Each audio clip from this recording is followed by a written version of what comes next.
I moved into my new apartment at the end of September. Just as the first leaves started to turn and the air carried that faint chill that makes you want to wrap yourself in a blanket and disappear from the world.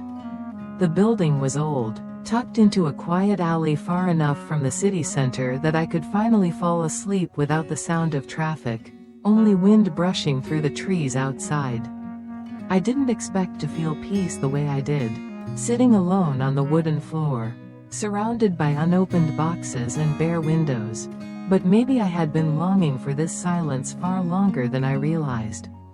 For years, my life had been filled with noise, other people's opinions, my own harsh thoughts, constant comparisons, and the quiet but persistent voice in my head that told me I wasn't enough.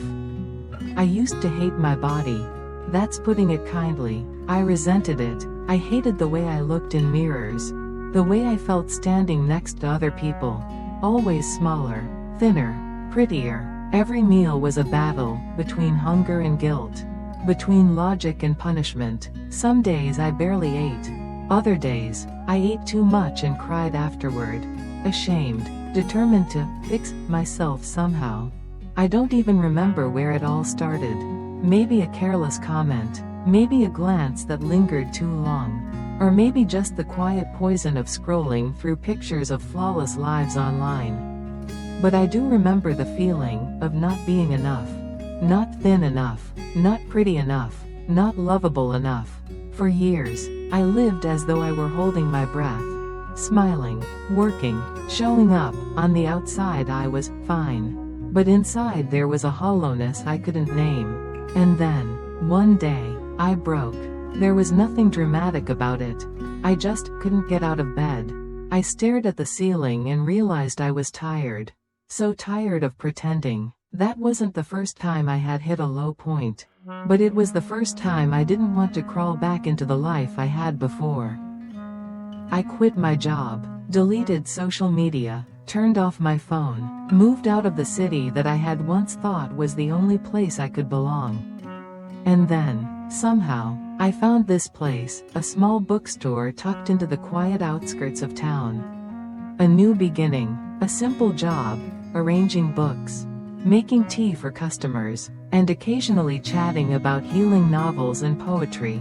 The owner, a man in his 60s, spoke softly and never asked too many questions. He always remembered to make my tea just the way I liked it. At first, I barely spoke, but the silence didn't feel heavy. It felt kind. No one looked at me like I was broken. No one asked why I was so quiet, or if I'd lost weight, or what I was doing with my life. Here, I didn't have to prove anything. I could just be, even if I didn't quite know who I was yet. I started journaling every night, not to recap my day, but to record how I felt. Even when those feelings were messy or numb, I learned to sit with my body, to listen without judgment, to stop trying to fix it, and just be with it. Like sitting beside a friend you've ignored for years, just now realizing how much you've missed them.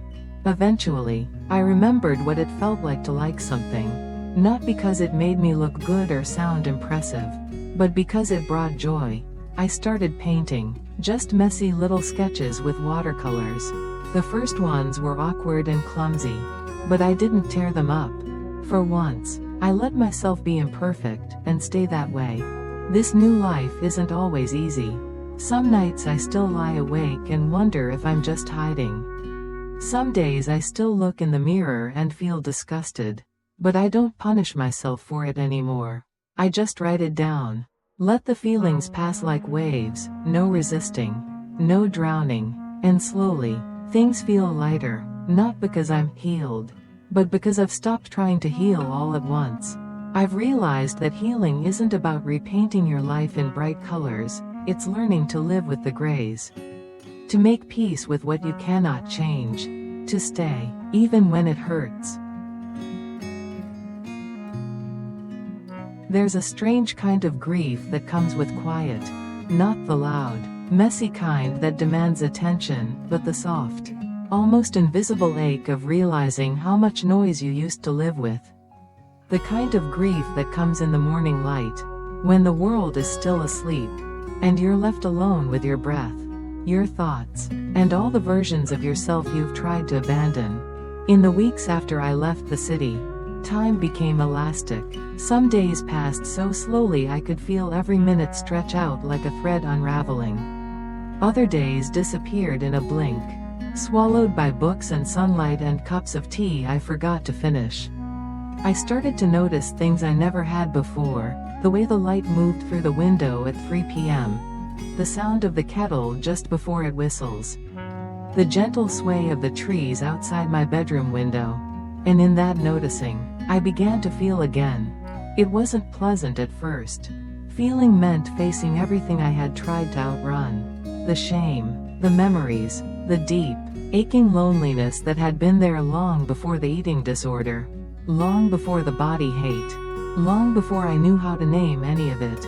I'd always been surrounded by people, friends, co-workers, even strangers online, but somehow, I had never felt more alone than I did back then, when my phone buzzed constantly and my calendar was packed with things I didn't really want to do.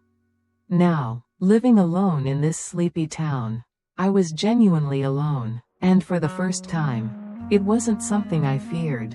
But solitude has a way of testing you. It strips you bare, with no distractions, no constant dopamine hits from likes and comments.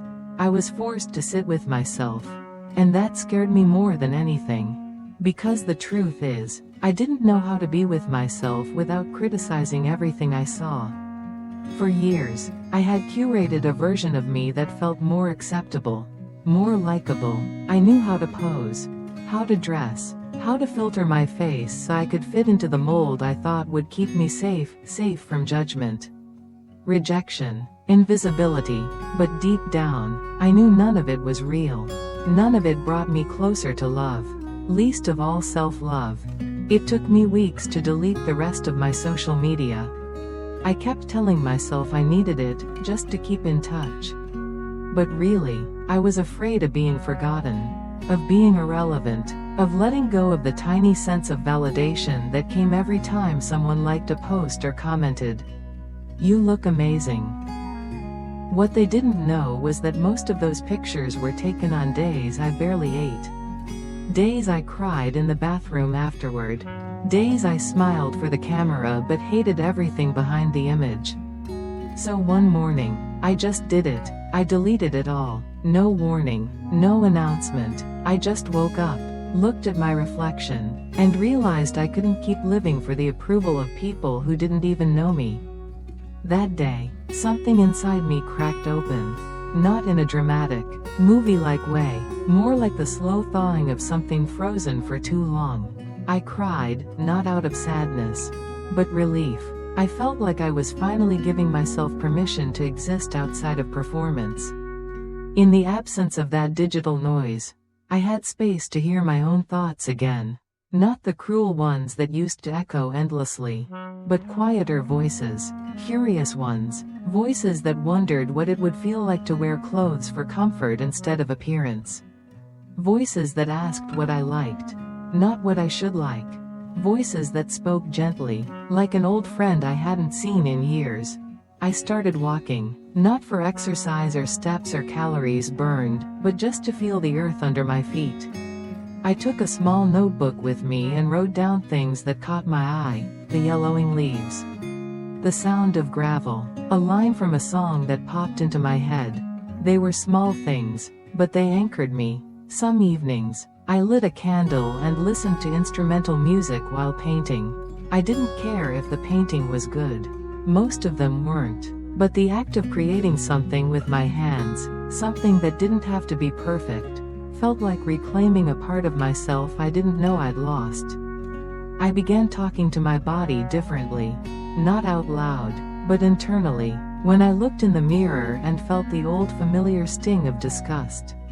I'd pause and breathe. I'd say, "You don't have to like everything you see right now, but you don't have to hate it either." I learned that neutrality was a step toward peace. And with time, some things shifted. I started sleeping better. I stopped counting calories in my head. I stopped comparing my body to strangers online. I began to feel hunger again, not just for food, but for life, for connection, for meaning, for softness. But healing isn't a straight line. Some days I still slipped. Some days I stood in front of the mirror and fought the urge to tear myself apart. Some days I missed the old life, not because it was better, but because it was familiar. On those days, I wrote myself letters. I reminded myself why I left. I wrote about the girl I used to be, the one who starved herself for validation, who smiled through pain, who thought her worth was measured in numbers and reflections. I wrote to her like she was someone I loved, because slowly, she was becoming someone I could love. There's something incredibly tender about that, about choosing to love yourself not because you've improved, but simply because you exist. Because you are here. Because you survived. The bookstore became more than a job. It became a sanctuary, a space where I could talk to people without pretending. A place where no one asked me what diet I was on or told me how good I looked after losing weight.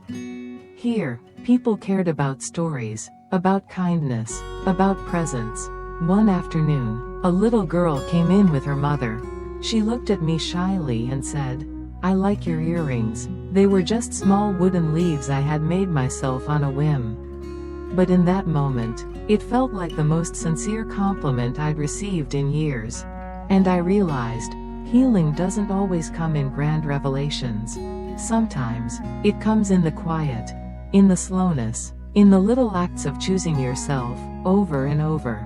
Even when it's hard, especially when it's hard.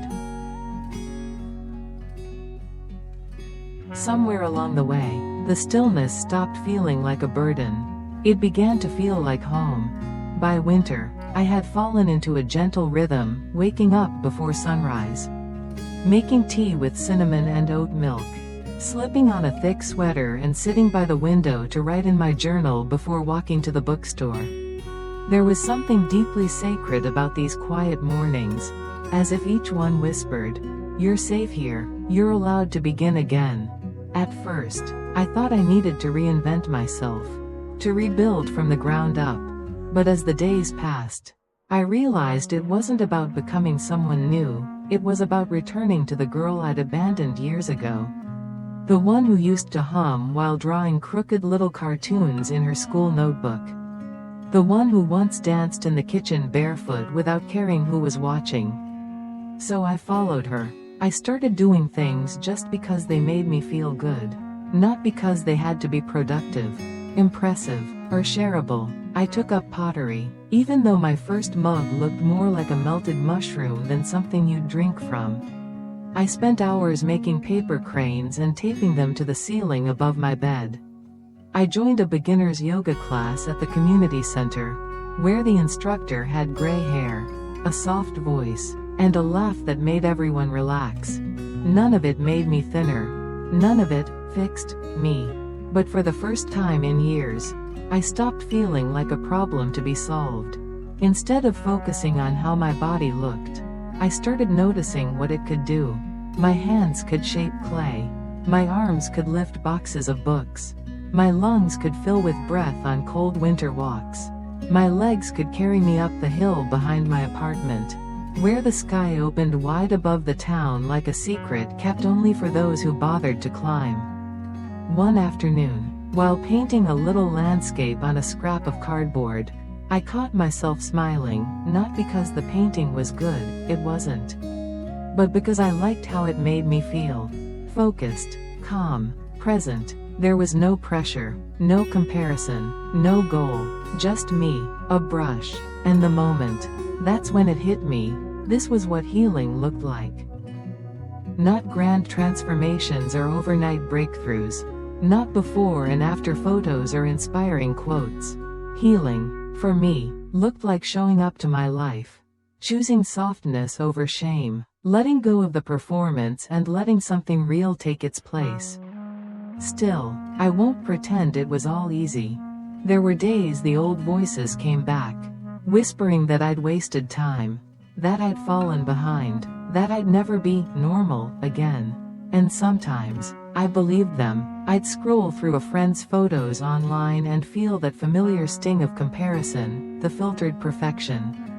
the sculpted bodies, the smiling faces that made me wonder what was wrong with mine. But I was learning to pause in those moments. To ask myself, is this real? Is this kind? Is this helping me grow? Often, the answer was no, so I'd close the app, or write about it, or take a walk and remind myself of all the things I loved that had nothing to do with how I looked, the weight of a book in my hands, the smell of fresh bread, the joy of finishing a puzzle, the sound of rain against the roof. Eventually, those moments passed more quickly. I also learned to ask for help. That was one of the hardest parts. Not because I didn't need it, but because I had spent so long pretending I didn't. Vulnerability had always felt like weakness. But healing taught me that strength isn't about silence. It's about letting someone in, even when your voice shakes. One evening, after a particularly difficult day, I called my older sister. We hadn't spoken much in years, more out of distance than conflict, but she picked up right away. I told her about the bookstore, the silence, the painting, the hard days. I told her things I never had before. She didn't try to fix me. She just listened, and when we hung up, I cried, not out of sadness, but relief, because for the first time, I didn't feel ashamed of where I was. I was learning that my worth wasn't tied to productivity, appearance, or approval. It was intrinsic, quiet, unshakable, like the roots of a tree, hidden but strong. Some evenings, I'd sit on my floor surrounded by unfinished sketches and dried flowers, music playing softly in the background, and think about the girl I used to be, the one who looked in the mirror with disgust, who counted every calorie, who punished herself for existing in a body she couldn't control. I no longer hated her. I felt grief for her, compassion, because she was just trying to survive in a world that told her she wasn't enough. But I had found a new world, one where enough wasn't something to earn. It was something to remember. Sometimes customers at the bookstore would ask me why I moved here. I never gave the full answer, but I always smiled and said, I needed quiet. Most nodded in understanding, some looked puzzled, but I knew what I meant. The quiet wasn't about silence. It was about coming home to myself. Over time, I began sharing bits of my story with coworkers, with a few new friends, even with a customer who had tears in her eyes as she whispered, "Thank you." I thought I was the only one. That moment stayed with me. Because maybe that's the most healing thing of all, not just finding yourself, but using that truth to help others feel less alone. And that's what this journey had become, not an escape, not a reinvention, but a slow, gentle remembering of who I was before the world told me to shrink, of who I was when I stopped trying to earn my worth, of who I could be when I chose love, over and over, especially on the days I didn't feel worthy of it. Spring arrived without announcement. I noticed it one quiet morning while walking along the little path behind my apartment. Small green shoots poked out from the earth. Birds started singing earlier, and the air carried the soft scent of damp soil and something sweet I couldn't quite name. I stopped for a moment, just to breathe, just to smile. That feeling, being truly present, felt like a miracle. For so long, I had lived without really staying. My mind always ran ahead or behind, reliving old regrets, chasing ideal versions of myself that never existed. I had hated my body, resented my softness, feared my silence. I didn't know how to be with myself unless I was fixing or hiding something. And then, I learned, I didn't need to fix anything. I didn't need to be perfect. I didn't need to be exceptionally healthy or endlessly productive. I didn't need all the answers. I just needed to stay. Stay with this body, this mind, this quiet version of me, especially the parts one had spent years rejecting. Healing wasn't becoming someone new. It was returning to who I was before I learned to hate myself.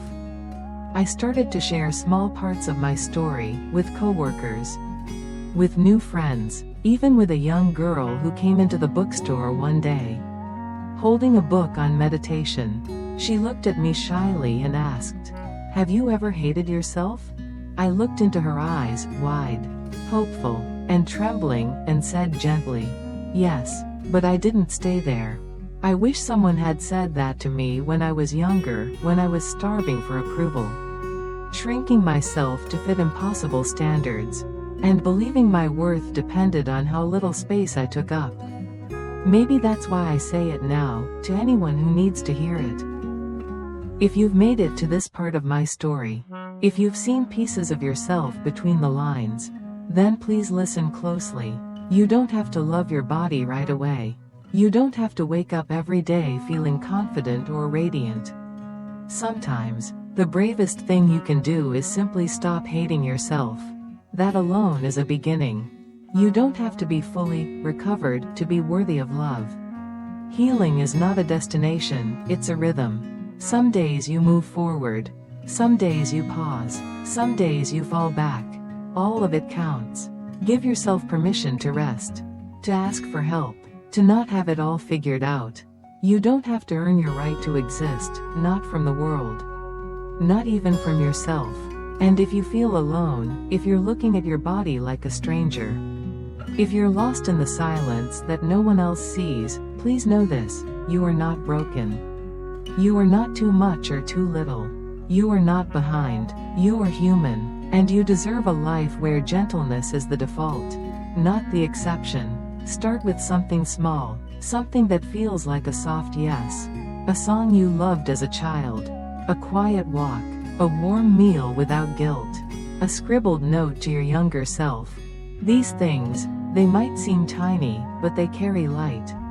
Let them lead you home. I don't know where you are in your journey. Maybe you're just beginning. Maybe you've stumbled. Maybe you've come a long way. Wherever you are enough, just as you are. And finally, thank you for being here. Thank you for taking the time to walk through this story with me. Sharing it was never easy, but it made the burden lighter. Not because the past disappeared, but because I no longer carry it alone. If something in these words resonated with you, even a sentence, even a feeling, then I'm glad. I hope you felt less alone. I hope you found a quiet reminder that healing is real, and that you, too, are worthy of returning to yourself. Live slowly, listen inwardly, hold yourself like you would a long-lost friend who finally made it home. You don't have to become someone else. You just have to be you and learn how to stay.